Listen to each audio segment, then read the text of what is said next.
Oh, que pena. Vamos lá, vamos tentar novamente o Ney, por favor, Ney. Vamos lá, fazer uma transmissão ao vivo. O Ney, eu acho que não está entrando. Vamos lá.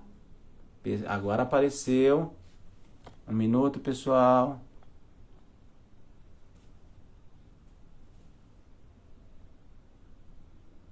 Um minutinho. Não está aparecendo o Ney.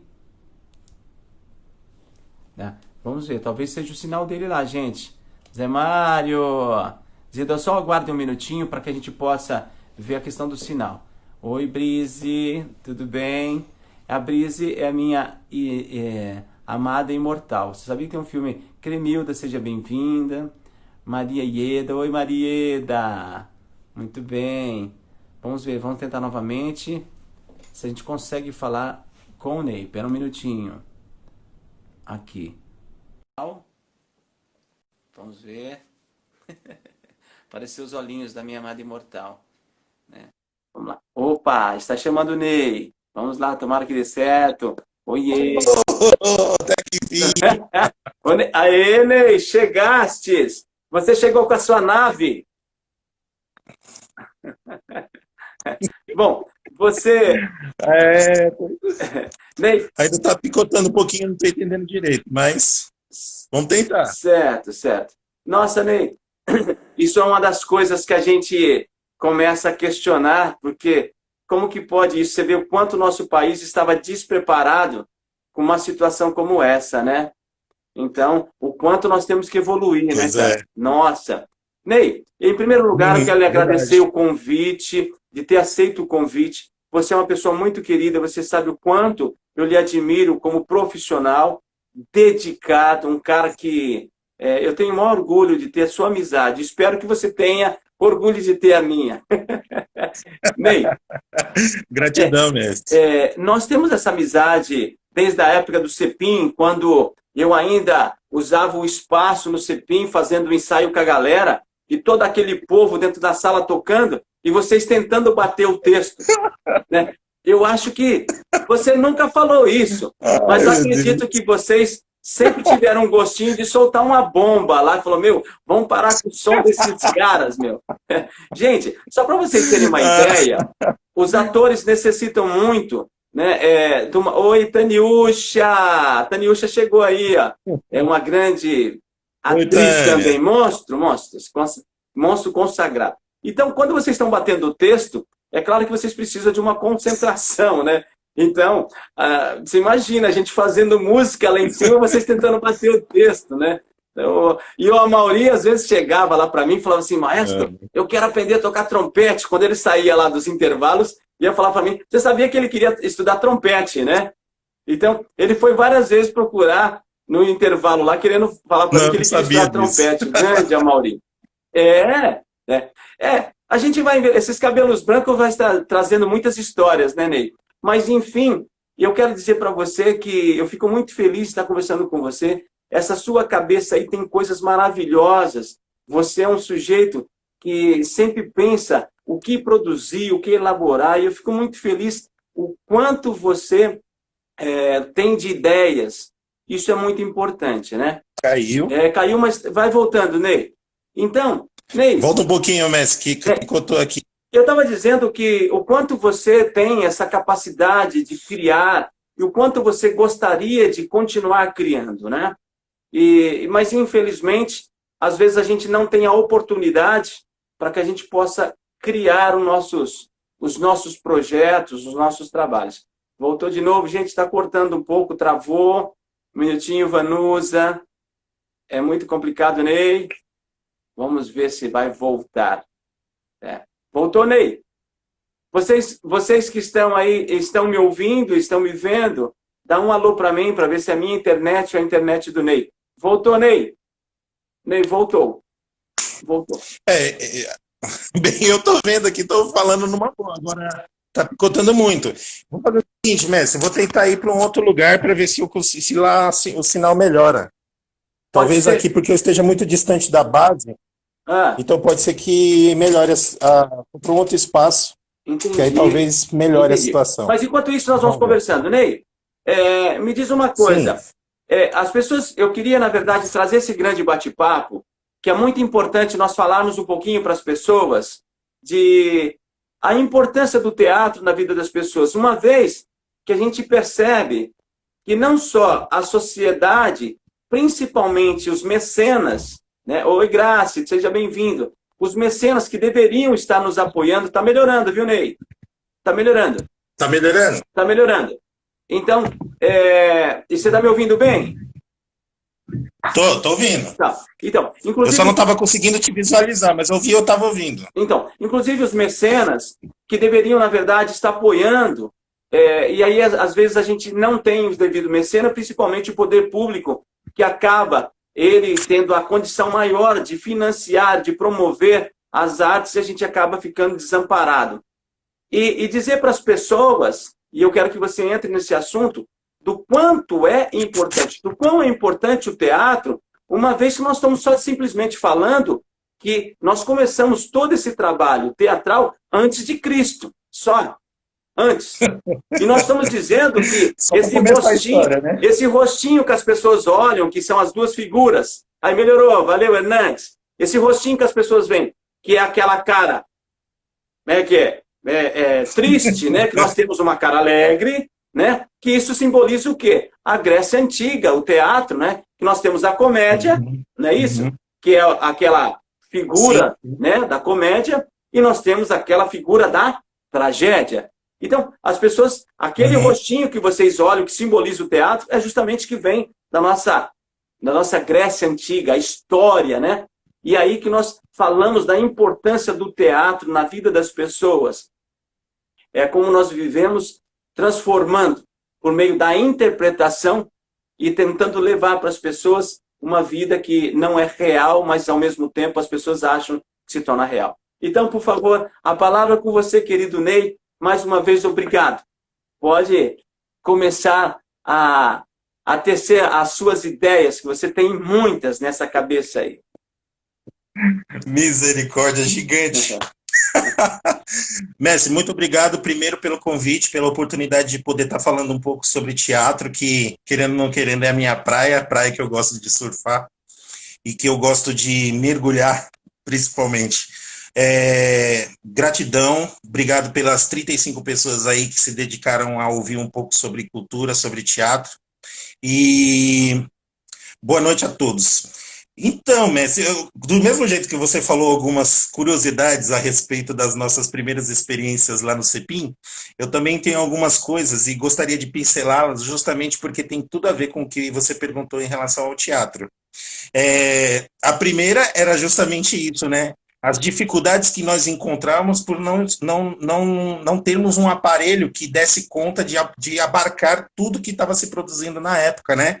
A gente tem tantas vontades, tantas necessidades, tantas pessoas em busca de algum tipo de cultura, de exercer algum tipo de arte, seja música, seja teatro, e querendo ou não querendo, por mais que de certa forma fosse difícil, o amor era tão grande que a gente aprendeu a lidar com essas dificuldades, né? Acredito que tanto eu como você acabamos driblando essas dificuldades da melhor forma possível.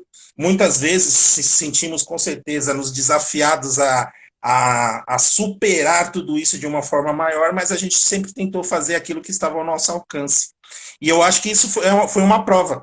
A União Teatral de Taboão e a Associação Músicos do Futuro é resultante desse processo, né, de tentar driblar as dificuldades e todos esses obstáculos que surgem à nossa frente justamente pela ausência de algum tipo de incentivo concreto, né, para que a gente, políticas públicas concretas que garantam ao cidadão que se propõe a estudar música, teatro, etc., artes plásticas, pintura, etc., tenham essa garantia. Então a gente vai meio que fazendo por amor, né? Tanto é que eu gosto que me falem que eu sou um ator amador.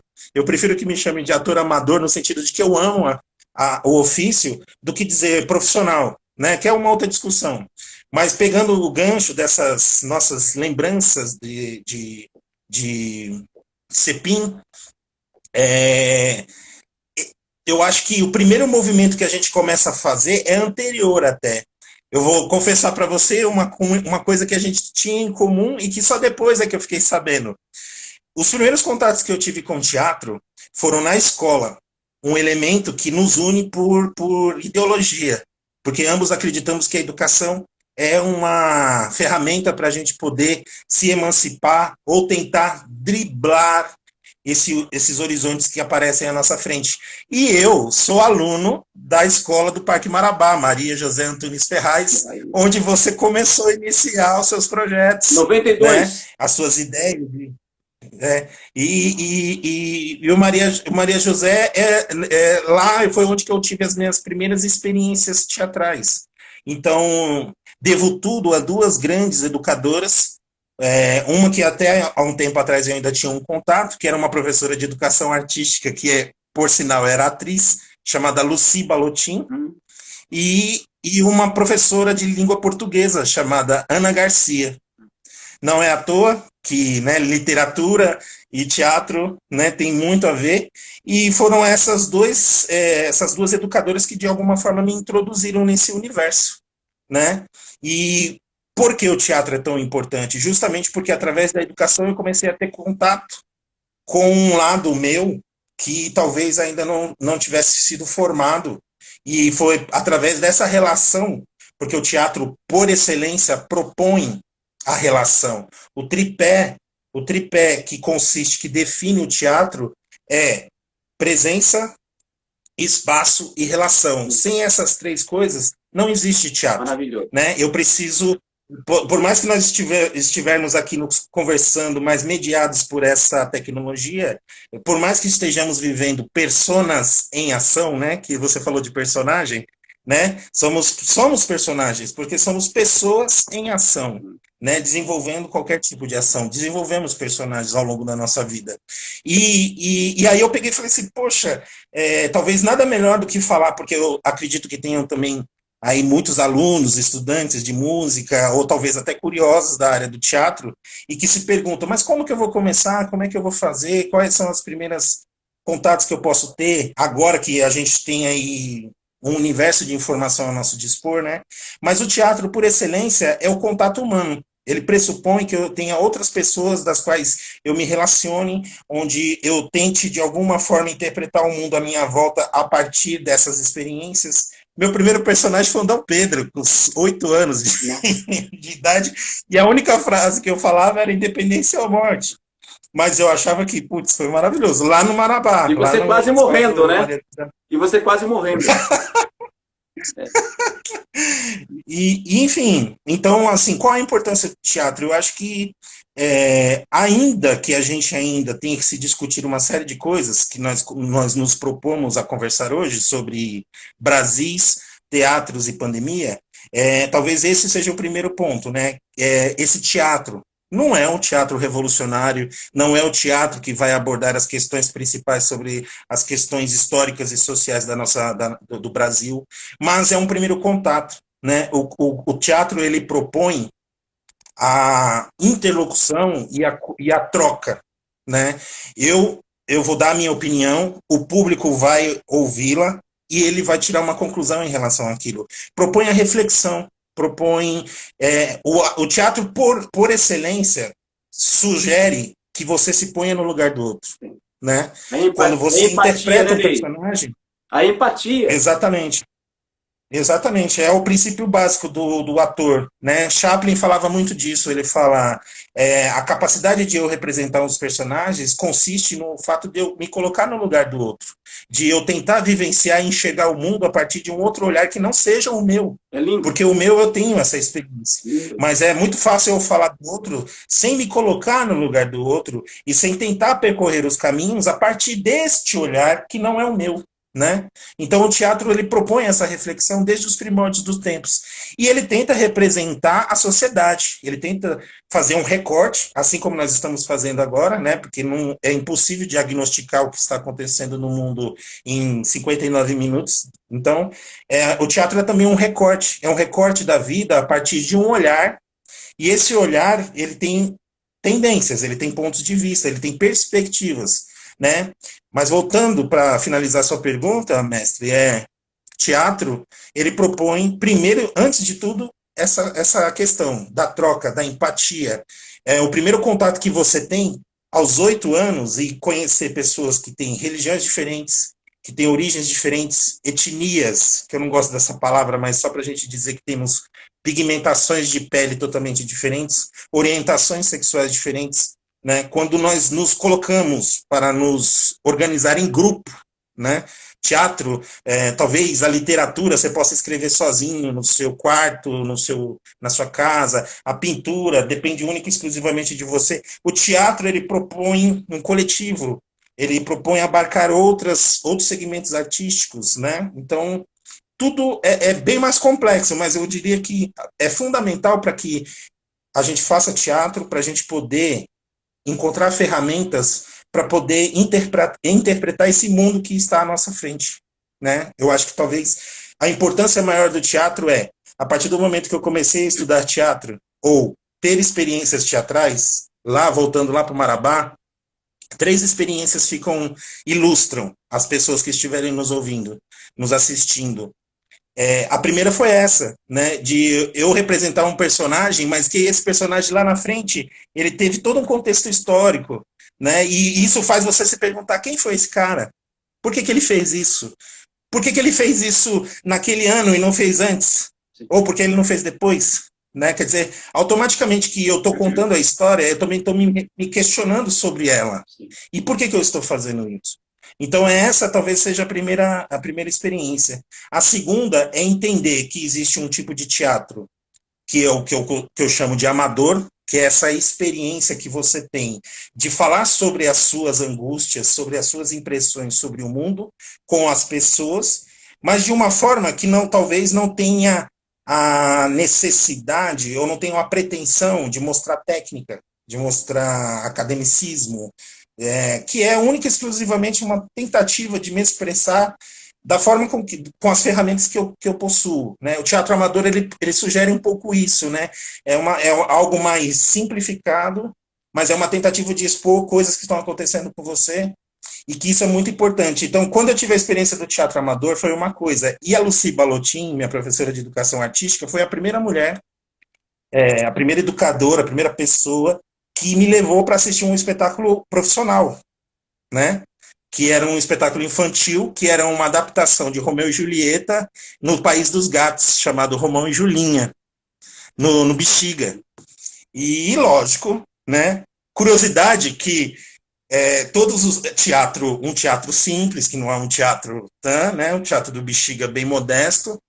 E curiosidade que no dia que foi a apresentação, o lugar que me coube para assistir tinha uma coluna bem na minha frente. Se tornou o personagem principal. Se tornou o personagem principal.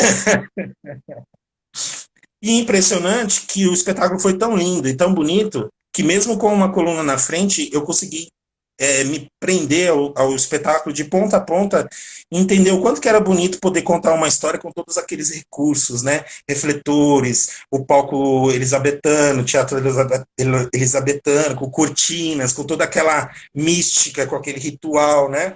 Então era a primeira experiência que eu tive. E, nossa, eu sou extremamente agradecido a Lucy por ter me inserido num universo que, primeiro, periferia, Taboão da Serra, Bexiga, região central, com um histórico totalmente diferente do meu universo, onde que entrar num ônibus e ir para outro lugar que seja fora de Taboão já é uma aventura por si só, né? Então, isso era uma experiência maravilhosa. E um outro momento que foi muito importante e que talvez sirva como ilustração, mestre, logo depois, anos depois, quando eu já tinha o bichinho do teatro já tinha me picado, já tinha me fisgado, eu nessas minhas andanças para assistir espetáculos de teatro ao longo desse período na cidade de São Paulo, eu fui parar na Casa Amarela, no Centro Cultural de Santo Amaro. E lá eu assisti um espetáculo. Bem conhecida. Casa Amarela. Bem conhecida. E nesse teatro eu assisti um espetáculo chamado Donana, de um ator maravilhoso que infelizmente nos deixou, chamado Ronaldo Ciambroni, onde que ele fazia um monólogo e que questionava a vida das pessoas que eram sexagenárias. E o impressionante desse espetáculo é que era um homem que depois, anos depois, eu descobri que para representar esse personagem, ele arrancou todos os dentes de sua boca para poder ter aquela mastigação dos idosos, né, que não tem, e usava uma dentadura, claro, mas ele tirou todos os dentes da boca para representar o universo sexagenário. E o que era mais impressionante é que quando eu assisti o espetáculo, eu assisti todo o espetáculo, que durava em torno de 40, 50 minutos, acreditando que era uma mulher, uma senhora sexagenária que estava fazendo o espetáculo. Nossa. Tal era a perfeição que ele representava uma idosa. E era um monólogo onde a única personagem que interagia com ela era uma barata. E o final do espetáculo, ela cantando italiano e desmontando o personagem, e as pessoas percebendo que aquela mulher sexagenária que estava ali na frente dele era um homem. E ele terminava o espetáculo desconstruindo todo o personagem, mostrando. Foram esses 3 momentos da minha vida que, se você me perguntar por que eu faço teatro, eu falo justamente por essas questões. Ney, eu já conversei com várias pessoas, eu tenho muitos amigos, no sentido da gente entender que nós artistas, eu acho que se você pegar uma Kombi e colocar tudo dentro, cabe dentro da Kombi, né? E eu vou dizer para você o seguinte, eu me emociono de todo o meu coração em ouvir isso, porque eu sei o quanto é importante as crianças, a juventude, ter o contato com a arte. Porque, na verdade, é uma transição, muitas vezes. Eu acho que, eu sempre converso com a Taniúcha, que está nos ouvindo, o quanto a gente transcende do plano terreno para o plano espiritual, porque a gente percebe que o ator, ele deixa de ser ele para poder mostrar para as pessoas aquilo que as pessoas estão enxergando, e sendo que não é ele, é um personagem. É uma entrega de tanta profundidade. E eu vejo o quanto você fala da periferia. Nossa, eu também vim da periferia. Eu amo dizer que eu nasci no Morro dos Mineiros, no Pazini. É o meu povo, eu curto, porque a gente cresce e a gente percebe o quanto Deus foi generoso conosco para nos dar oportunidade. Enquanto muitas das crianças, da juventude, muitas vezes dentro de uma periferia, não têm a oportunidade e acha que o teatro, muito pelo contrário, muitas vezes a sociedade coloca como um ator sendo um vagabundo. Desculpa a expressão, gente. Vocês que estão nos ouvindo e nos assistindo, como músico também acaba se tornando um desocupado. Não marginal. É isso. Eu tenho falado muito aqui. Respeite as diversidades, respeite os artistas. E eu vou trazer outras pessoas como advogados, e tenho N amigos para falar de diversos assuntos, que é o importante agora. Nós discutimos em relação de N coisas que estão acontecendo dentro da nossa sociedade, e agora eu digo o seguinte, o que as pessoas têm falado, Ney? É uma palavra que ficou chique, empatia. Tira ela, gente, jogue, por favor, no lixo e coloque aquilo que Deus nos deu lá atrás. Amor. Respeitar o seu próximo como a ti mesmo. Essa é a palavra empatia. Esteja no lugar do outro. Ame o outro como a si mesmo. Se você viver essa verdade, então você vai sentir o que é. Então, o teatro, ele de fato, ele mostra para as pessoas a vida, como diz a própria palavra, e é um jargão do teatro, mostra a vida como ela é. E diz lá que deveríamos ver a vida como ela deveria ser. Ai, meu Deus, agora até dá um toque no coração aqui. Oh, eu vou dizer mais para você. Eu vou dizer uma coisa que ficou marcada na minha vida. Acho que foi uma oratória das mais magníficas que eu ouvi em Taboão da Serra, por um personagem, não vou dizer nome, porque não é do meu perfil, que eu posso dizer que é político dentro da cidade, não vou dizer que é homem nem mulher, e que diz para mim assim, estava numa plenária, e saiu e falou, maestro, eu amo o teatro, só que eu nunca fui ao teatro. Aí eu falei, como assim?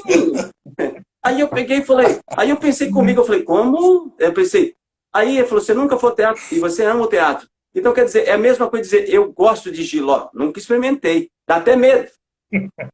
Isso, na verdade, Ney, é isso que a sociedade está vivendo, é isso que as pessoas às vezes falam assim, maestro, mas eles não querem pensar nisso, eles, como diz a classe política, eu falei, gente, eles não têm cultura para pensar em arte. A arte é de muita profundidade poética. A arte é para aqueles que de fato mergulham na importância dela para a transformação social e na transformação do ser. A arte, ela mexe com a sensibilidade do ser humano, Ney, né? E, Ney, eu gosto muito desse teu pensamento, porque você sabe que dentro das nossas conversas, eu vejo o quanto você já elaborou projetos tentando trazer meninos e meninas da periferia. Tanto é que você tem um prazer muito grande de fazer teatro dentro das comunidades, né? E você sabe que isso é um desafio, Ney, porque assim, voltando pela visão que se tem hoje da sociedade, é o inverso, né? Não se faz, na verdade, mudança social de fora para dentro. Você faz a mudança social dentro das comunidades, das periferias, para fora.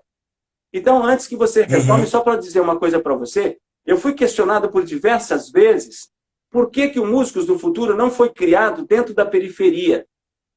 Talvez eu nunca lhe falei. E vocês que estão me ouvindo e estão nos vendo, eu vou dizer, porque eu queria que o menino e a menina exercesse o seu papel de cidadão, saísse da sua comunidade e tivesse condições de pegar o ônibus, passar na catraca e vir até o Músicos do Futuro aqui no Maria Rosa. Agora, o certo é, para aqueles que não têm condições, Ney, a gente descentralizar a nossa arte, para que ela chegue até dentro da comunidade. Então, olha, Ney, e por isso que eu falo que eu me emociono em falar do teatro. Por quê? Porque eu vi menino que não falava. E quando começou a bater texto, ele não só falava, como ele declamava e como ele interpretava. Olha o quanto o teatro mexe com a vida das pessoas. Desculpa, mestre, eu não estava olhando, mas é na verdade que eu estava anotando aqui a sua pergunta, porque, como sempre, você sempre é muito assertivo nas suas questões, e aí eu peguei e falei, poxa, nessa pergunta tem tantas coisas importantes para serem ditas, né? Eu vou começar lá falando um pouquinho do amor. Ney, desculpa, Ney, nós temos mais um tempo, e eu gostaria muito que toda essa galera que está nos assistindo, que eles participassem. Pergunte ao Ney, né? O Ney está aí para lhe responder, né? Então faça suas perguntas, que eu não tenho dúvida que o Ney fará com mau gosto essas respostas a todos vocês. Então, perguntem, por favor. Vamos lá, Ney. Isso aí, pessoal. Bem, eu responderei, não sei se responderei com vocês à altura, mas tentarei. Pegando o gancho, mestre, do que você perguntou, eu vou voltar um pouquinho lá na sua primeira observação sobre amor, empatia, substituir empatia por amor. E para isso eu vou dar uma ilustração não minha, mas que talvez ao longo desse período de pandemia talvez tenha sido a melhor tradução das coisas que nós vamos abordar. Não queria cortar o seu raciocínio. Você vai declamar ou alguma coisa no final você vai colocar como, né, a cereja do nosso bolo, tá certo? Eu não sei, não me preparei nada, mestre. Calma lá, não prometo. Todo ator, ele vive do improviso. Vamos lá. Danado. Me pegou, né? Touché. Eu assisti uma live durante esse período todo que, na minha opinião, conseguiu traduzir, de certa forma, um sentimento que eu vinha sentindo e que não estava conseguindo externar. Era uma live sobre duas, vamos dizer, representatividades religiosas. André Trigueiro, um jornalista, mas que também tem algum vínculo com o kardecismo, e o teólogo o Leonardo Boff. Duas pessoas que, de certa forma, poderiam falar muito bem sobre amor, sobre espiritualidade, religiosidade e tal. Mas, ao longo da conversa, apareceu uma coisa que me chamou muita atenção, que foi o seguinte: eles chegaram à conclusão que nunca estivemos em tanto contato com o conhecimento. A razão nunca esteve tão abastecida de informação, de conhecimento, de sabedoria, né? Mas, ao mesmo tempo, acho que talvez até proporcionalmente, ao momento que nós fomos nos abastecendo de informações, de conhecimento, e fomos formulando as nossas verdades e formulando as nossas certezas, nós também, por um outro lado, fomos perdendo o afeto. Fomos diminuindo o nosso coração no sentido do indivíduo, né, de nos individualizarmos e nos cada vez mais pensar o meu, eu tenho que ser, eu tenho, mas acaba se perdendo esse olhar em relação ao outro, né? E ele falou que muito engraçado que nós aumentamos a nossa razão e atrofiamos nosso coração, né? E talvez num momento onde que nós todos estamos discutindo para termos razão, não desenvolvemos o afeto a tal ponto de identificarmos que somos todos humanos. E se nós não tivermos agora, em algum momento dessas questões que nós estamos colocando, talvez a gente não consiga colocar todas as outras questões que você colocou agora. Voltando para o que você perguntou sobre periferia, sobre projetos voltados para a comunidade e tal, eu lembro muito bem que isso era uma pergunta que muitas pessoas faziam, mestre, sobre por que o maestro faz o projeto dele no centro para atender uma determinada camada de pessoas, etc. e tal, tarará, tarará, tarará.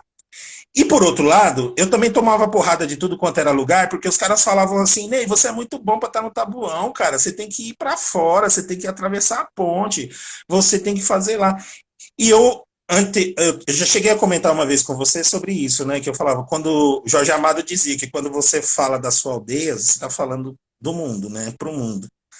E eu sempre tive isso na minha cabeça, mestre, com Capitães de Areia, que foi um texto dele, um livro dele, onde que mostra um universo de pessoas que são, de certa forma, excluídas da sociedade, mas que são seres humanos e que têm direito à existência garantido pela Constituição. Sim. E é muito engraçado que eu, como vim da escola pública, é lógico que toda essa consciência eu tenho hoje, né, com a idade que eu tenho. Eu não tinha essa consciência com 19, 20 anos. Mas, de alguma forma, algo dentro de mim já pulsava dizendo que, do mesmo jeito que você falou, cara, eu tenho que oferecer umas oportunidades das quais a gente nem sequer sabe que tem. Como foi a Lucy Balutin fazer comigo, me levar para assistir um espetáculo profissional e falar: olha, se você se sente muito bem fazendo Dom Pedro no pátio da escola, imagina o quão interessante é você sair da sua cidade e ir para outro lugar, contar uma história para dezenas de pessoas num espaço muito maior com uma série de recursos. Então foi muito interessante porque a partir do contato que eu tive com o teatro profissional, eu consegui questionar uma série de coisas sobre a minha realidade. Por que que algumas crianças têm acesso a isso e eu não tenho? Por que que eu não posso fazer o que os caras fazem lá?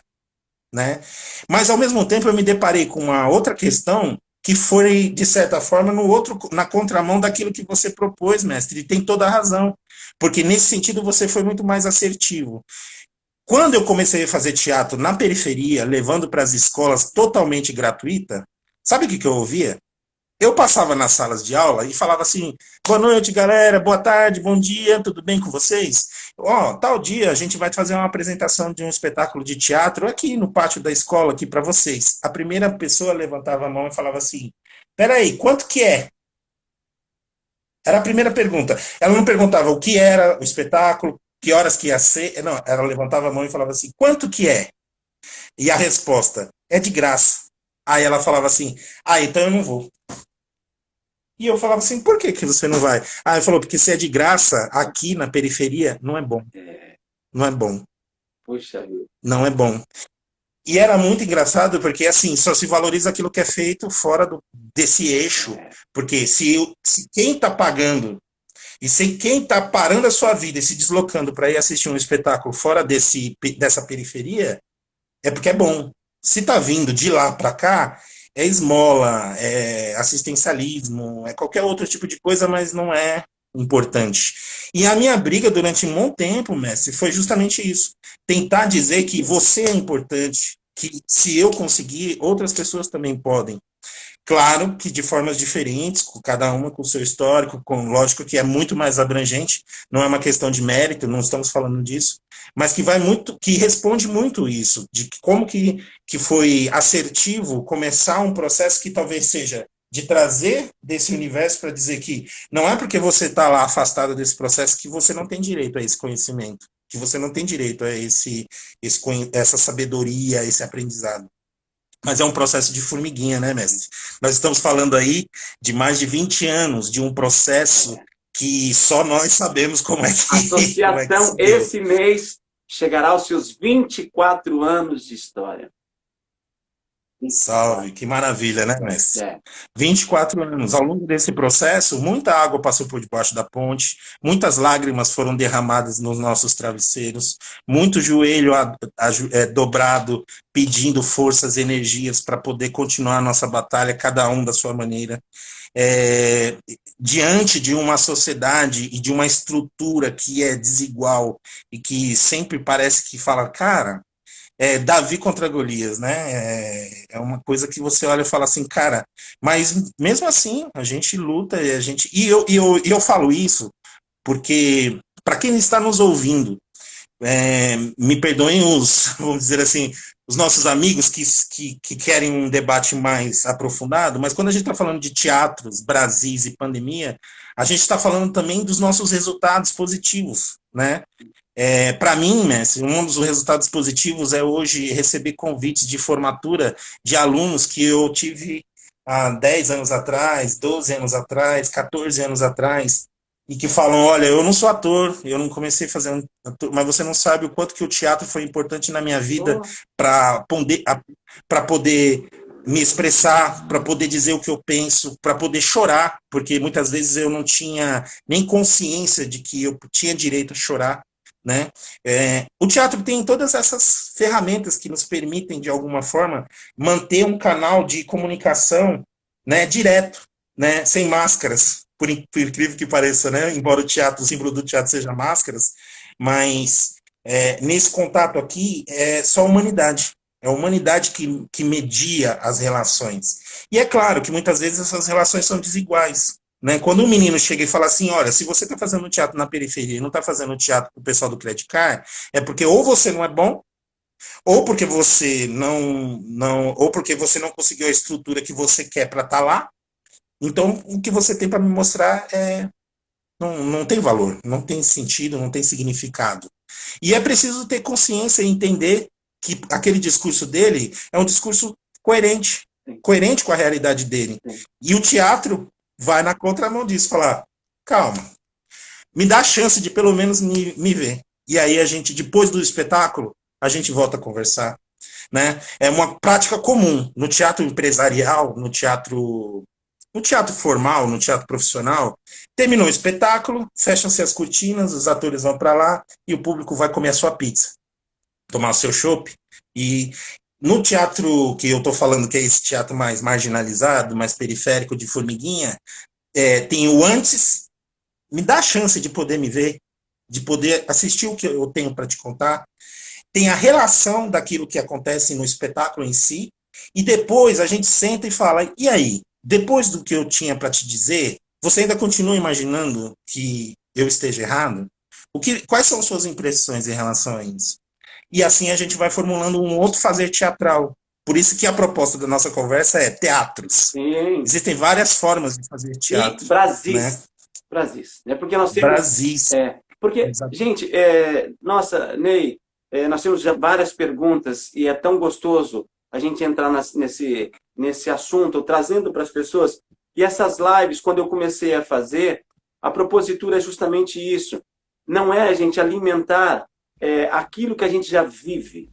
Porque isso, até eu falando com o Ney há pouco tempo, isso, e eu sempre falo, isso nos traz, sabe, enjoo, da náusea. Não. Coisas importantes que, de fato, faz a diferença. Até mesmo conversando com você, eu uso muito isso. Como você, eu sei que você também gosta de muitas das frases do pensamento de Paulo Freire. E é o que eu falo para você. Gente, vocês estão nos ouvindo? Qual a diferença do falar e do fazer? Então, o Ney sempre buscou fazer. Porque não adianta vocês esperarem que instância X ou Y fará por nós.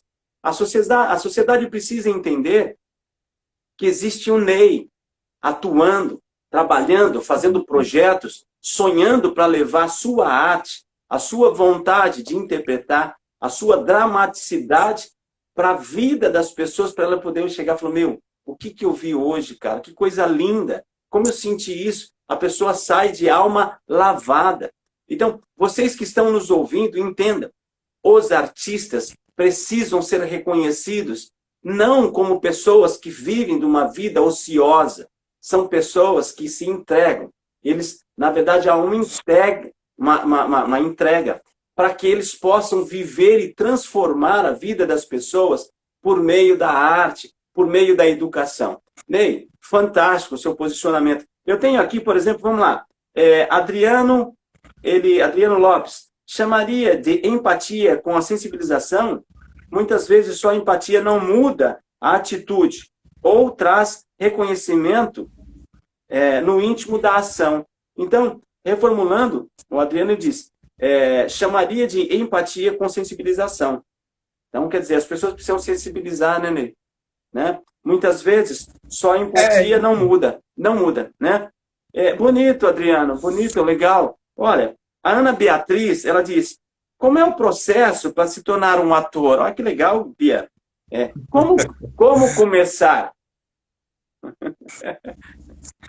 Então, vamos lá. Respondendo o Adriano, boa noite, Adriano, forte abraço, obrigado pela pergunta.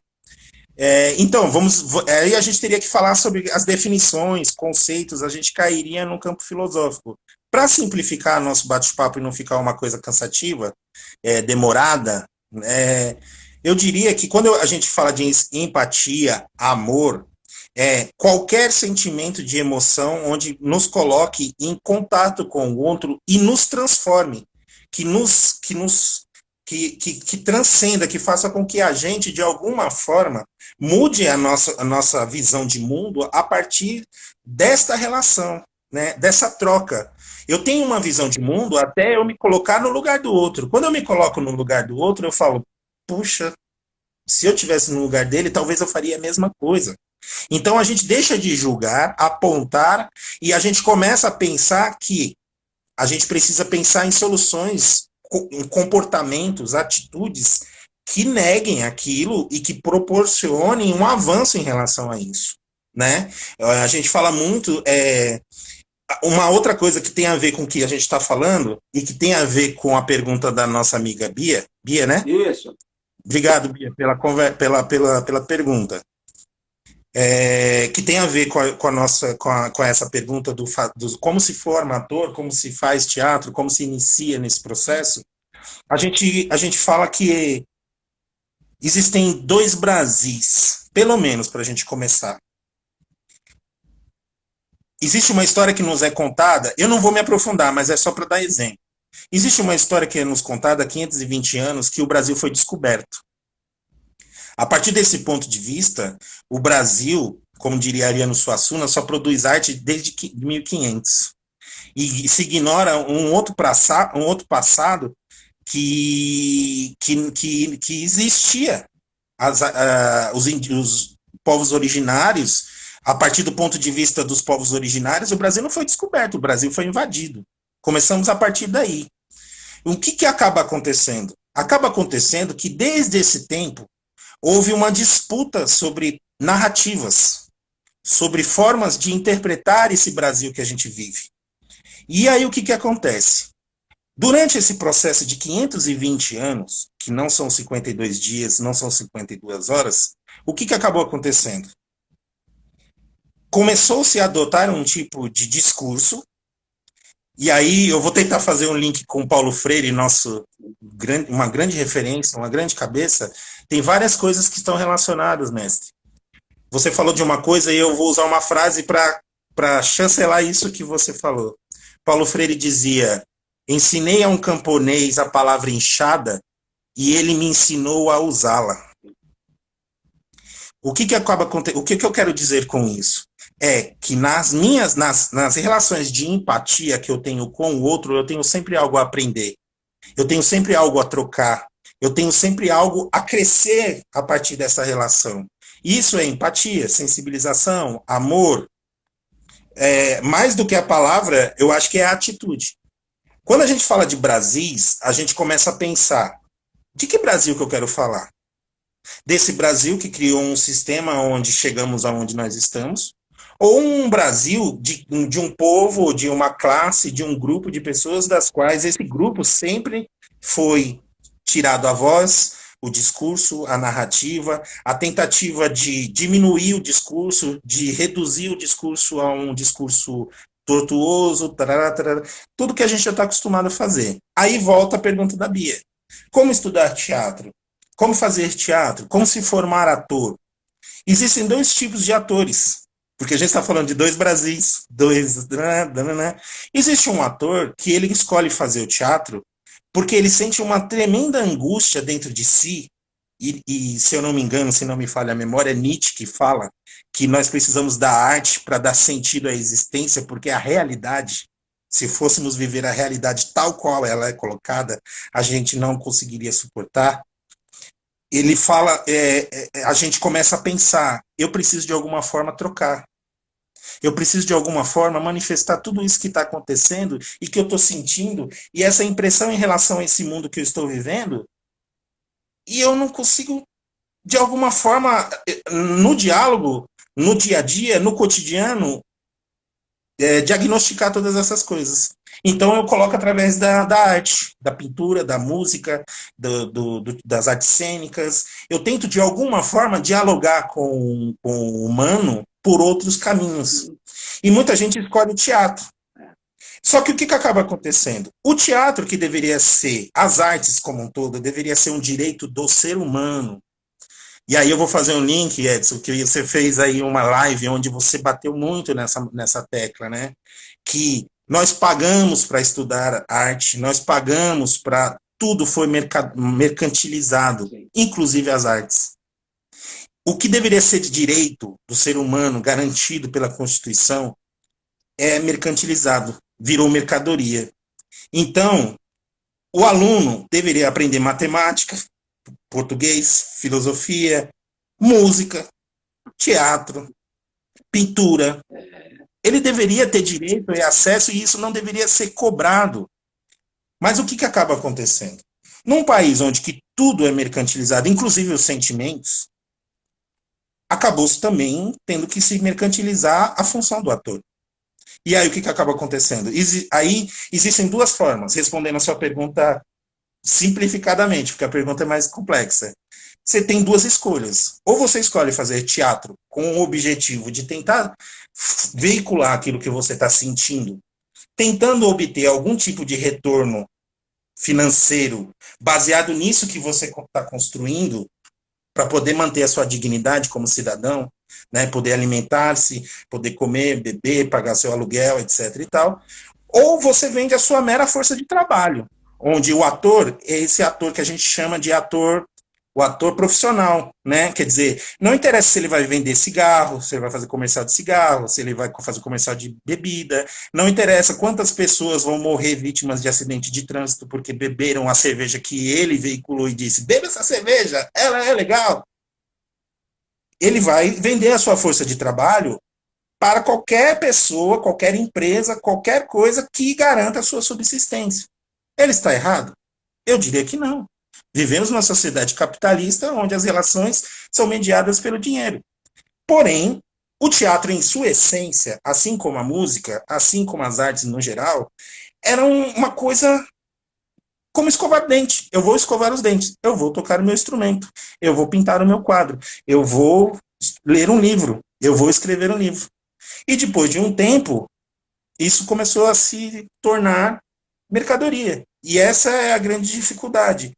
Como falar no nosso tipo de teatro, fazer a nossa música numa sociedade que diz que nós devemos produzir determinada coisa? Para finalizar a sua pergunta, Bia, a gente pega determinados artistas, não vou citar nomes, como nosso amigo Edson, não vou citar nomes, mas a gente vai ver artistas maravilhosos que dominam perfeitamente seus instrumentos e as suas capacidades e vão produzir, vão fazer muito sucesso, vender milhões de objetos artísticos, mas numa qualidade que, teoricamente, até entre eles é considerada menor, em detrimento de uma produção que muitas vezes seria infinitamente mais relevante à sociedade, mas que, por conta do mercado, seria colocado em segundo ponto, seria desvalorizado. Então, para fazer teatro, a gente precisa se perguntar isso. Quero fazer teatro porque sinto uma necessidade de me expressar, de dizer as coisas, de poder me colocar no mundo de uma forma... eu penso isso, eu acho isso. E o teatro é um caminho. Lendo, educação, né? Quer dizer, leitura. A gente driblar também tem uma palavra que é muito importante. Driblar, né, mestre? Driblar as dificuldades, porque não tenha dúvidas. O mundo, a sociedade não medirá esforços para fazer com que você pense que você não pode chegar lá. A sociedade está organizada e estruturada de uma forma que vai dizer para você todos os dias: você não pode, você não consegue, você é incompetente, você é incapaz, você não tem direito a essas coisas. Mas cabe a nós pensarmos em alternativas para a gente poder driblar essas questões. Lendo, estudando, pesquisando, caindo, levantando. Ney, Não sei se eu respondi. deixa eu te falar uma coisa. Pegando esse gancho, eu queria só dizer uma coisa a você. Não sei se você... É o meu pensamento, tá, gente? Vocês que estão nos ouvindo e nos vendo. Sabe por que a arte ela não tem o devido valor? No meu ponto de vista. Porque existe, como você falou, que é uma estrutura, existe um principado que, na verdade, move contra toda a estrutura das artes. Porque a arte, ela simboliza uma questão humana. Então, tudo que é relacionado... Na educação se investe dentro de uma dotação orçamentária 35%. A saúde, 40%. Esporte, 15%. A arte, 0,001%. Por que fazem isso? Por que fazem isso com as artes? Porque sabe que é as artes que vai mexer com a estrutura do ser. É a arte que traz qualidade de vida. É a arte que faz com que essas pessoas entendam o que é viver em sociedade, né? Como nós, aquilo que Deus nos deu, que é a vida nossa, de cada um de nós, é uma grande dramaturgia, é uma grande história, que se eu pegar a história do Ney, colocar e compilar e publicar, vira um livro. Todo mundo que está nos ouvindo e vendo, nós vivemos uma grande peça teatral. E que Deus nos coloca numa condição de cada um mostrar um ao outro o personagem que somos, de trocentos bilhões de pessoas que vivem no planeta. Olha, digital, nenhum de nós somos iguais uns aos outros, porque nós somos personas diferentes. Nós fazemos parte de uma grande peça teatral criada pelo nosso Criador. E é isso que é a beleza da vida. Então, a vida é uma grande peça teatral que poucos conseguem enxergar a beleza dessa grande peça criada por Deus. Ney, vamos lá. O teatro, isso o Leandro, tem um S só, é Masai, é o Masai. O teatro, desculpa, Leandro. Sim. Olha, André, já. Você conhece? O teatro na periferia precisa ser teatro de protesto, teatro do oprimido. Antes de você colocar, eu queria só colocar uma forma de pensar aqui também. Querido Leandro, eu não sei se o nosso querido convidado Ney, parceiraço, grande, mora no coração. Nós temos, como nós colocamos hoje aqui, esses caras não nos ouvem, oprimidos, a gente se manifestar. Não, fazemos a nossa arte para chegar na vida das pessoas que precisam nos ouvir. Porque não pensem vocês que a classe X ou Y, que gostaria de nos ouvir, eles não têm capacidade para ouvir. Eles estão, na verdade, com uma tapadeira e com o ouvido tapado também. Então, a nossa arte ela é construída para as pessoas que, de fato, nós chegamos, seja um ou dois, ou quantas pessoas estão assistindo essa live e dizendo, nós somos a mudança. Se nós queremos um mundo melhor, sejamos a mudança. Começamos por nós e tocamos o barco e vamos mudar. Ney, vamos lá. Então, responda, por favor. Nós temos algumas aqui. O Gianluca. O Jean... então, vamos lá. Então, tem aqui do Leandro, né? A periferia ser um teatro de protesto e o teatro do oprimido. Essa é uma questão. O nosso tempo... Nossa, Ney, como voa o tempo. O Gianluca, nosso querido Jean, filho da nossa eterna e amada Taniusha. Ney, quais são os seus dramaturgos preferidos? Olha, né? E nós temos mais alguns, Ney, então nós vamos ter que encurtar aqui, porque tem aqui, ó, né?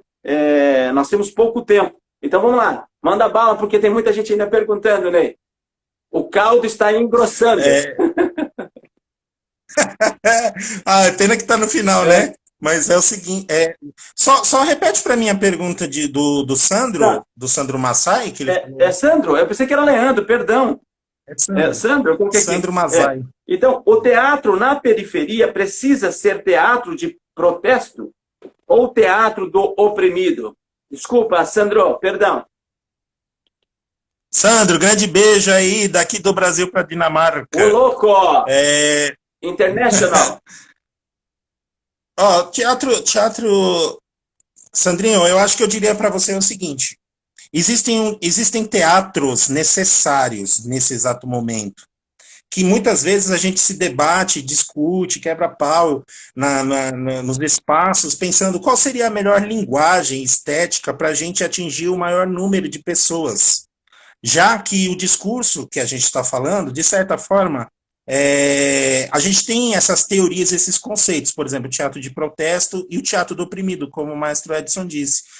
A gente sabe que nós somos oprimidos, a gente sabe das relações como elas estão colocadas, a gente tem claro isso, né? A gente usa essas terminologias porque a gente acha que é uma forma da gente se rotular, se identificar, para a gente poder dizer, olha, eu sou ativo nessa área, eu atuo nessas circunstâncias.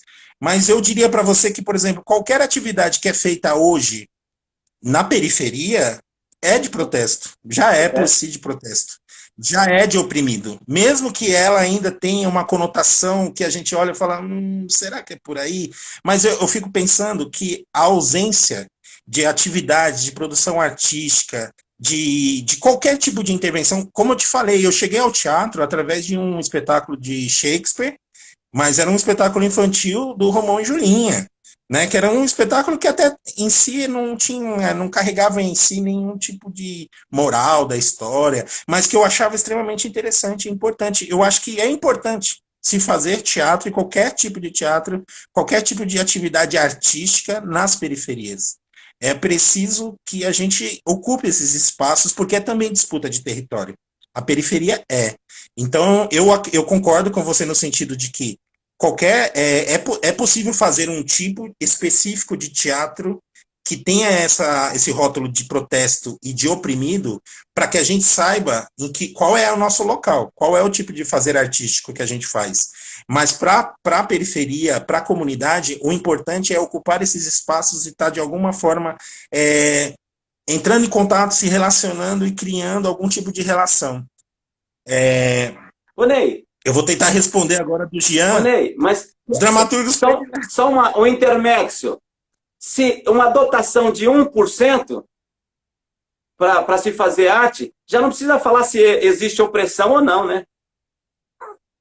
Sim. 1% sim, de dotação? Sim.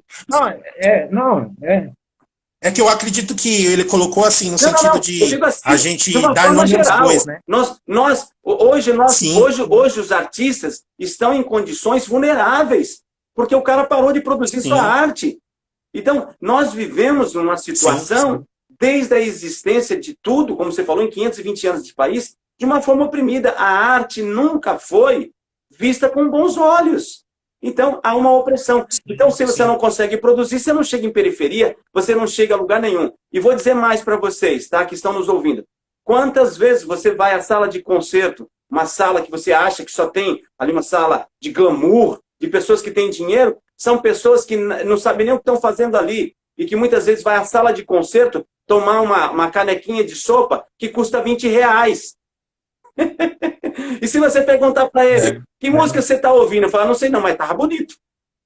Então, gente, a nossa arte, ela precisa ser reestruturada. Nós estamos em cima de um baú de ouro que não foi aberto ainda. O maior meio de empregabilidade de todos os tempos será a arte. Depois dessa pandemia, então, as pessoas entenderam que nós, artistas, estamos em live, nós estamos fazendo música dentro da casa das pessoas, tem gente assistindo De Volta para o Futuro 1 e amando. De Volta para o Futuro 1. Ney, segue, por favor. Quanto aos seus dramaturgos, nós estamos aí, Ney, correndo contra o tempo. Meu Deus, olha, está acabando.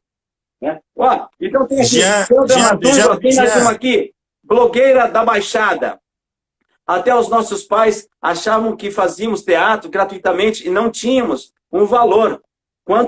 Quantas dores iniciantes bateram... quantos atores iniciantes bateram na frente com a família para realizar os nossos sonhos, batiam de frente